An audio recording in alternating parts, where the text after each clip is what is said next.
नहमदुहु व नुसल्ली अला रसूलिहिल करीम, अम्मा बाद, फ़ाऊज़ु बिल्लाहि मिनश शैतानिर रजीम, बिस्मिल्लाहिर रहमानिर रहीम।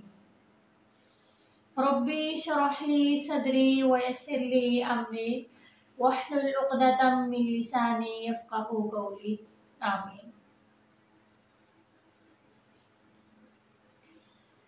मैयत की तरफ से कुर्बानी कर सकते हैं या नहीं? अगर किसी का वालिद फौत हो गया है तो क्या उसकी तरफ से कुर्बानी हम कर सकते हैं? यानी वालिद की तरफ से कुर्बानी करना कैसा है, इसमें इख्तिलाफ है। बाज़ लोग कहते हैं कि कर सकते हैं और बाज़ लोग कहते हैं कि नहीं कर सकते। यानी मैं आपको बताऊं कि इसमें इख्तिलाफ है। बाज़ कहते हैं कि कर सकते हैं कि जैसे हम सदका और खैरात वगैरह करते हैं उनके लिए, तो उसी हिसाब से हम कुर्बानी भी कर सकते हैं। यानी कोई दलील नहीं मिलती। एक दलील ये दी जाती है कि नबी करीम सल्लल्लाहु अलैहि वसल्लम ने अपनी उम्मत की तरफ से कुर्बानी की थी, आने वाली उम्मत की तरफ से। तो वो कहते हैं कि आप सल्लल्लाहु अलैहि वसल्लम का खासा ये है, तो फिर हम क्या करें? जो कहते हैं कि कर देनी चाहिए वो ये कहते हैं, या हम अपने प्यारों की तरफ से जो फौत हो चुके होते हैं उनके लिए हम सदका और खैरात या जो हमारी दुआओं और सदके के मोहताज होते हैं हम उनके लिए ना करें, तो फिर हम और क्या करें?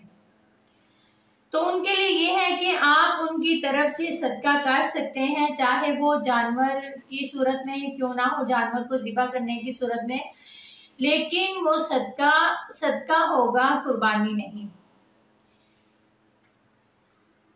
यानी वो पूरी जो सदका होता है वो एक जान देनी होती है।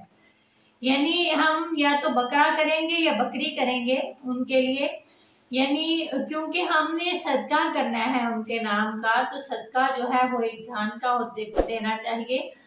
तो इसमें जो गाय वगैरह में हिस्सा डालना है वो गलत है, वो उसमें यानी उसमें उनका सदका नहीं दिया जाएगा। यानी आप फिर बकरा या बकरी खरीद कर उसका सदका करेंगे। 10 ज़ुल्हज्जा को सबसे ज्यादा यानी पसंदीदा जो अमल है, वो सबसे ज्यादा बड़ी जो नेकी है वो क्या है कि कुर्बानी करना। तो फिर ये भी हमें ख्याल रखना चाहिए कि जब हमने उनके नाम का सदका देना ही है तो हम क्यों ना हो कि हम 10 ज़ुल्हज्जा को ही जानवर को ज़िबा कर दें। अगर अपने वालिदैन के लिए आप कर रहे हैं तो बकरा और बकरी होगी, यानी फौजशुदा वालिदैन के लिए, क्योंकि वो उनको सदका करना है। और एक और बात बहुत अहम है, याद रखें कि अगर आप सदका किया है तो आप उसमें से खुद नहीं खा सकते, वो सारा तकसीम करना है। यानी ये नहीं कि आप अपने ही वालिदैन का सदका दें और उसमें से खुद भी खाने लग जाए, नहीं, बल्कि वो सारा तकसीम होगा। जैसे हम कुर्बानी का गोश्त रख लेते हैं वैसे नहीं है। कुर्बानी का गोश्त तो यानी अफजल यही है कि कुर्बानी के गोश्त में से पहले खुद खाया जाए, बाद में तकसीम किया जाए।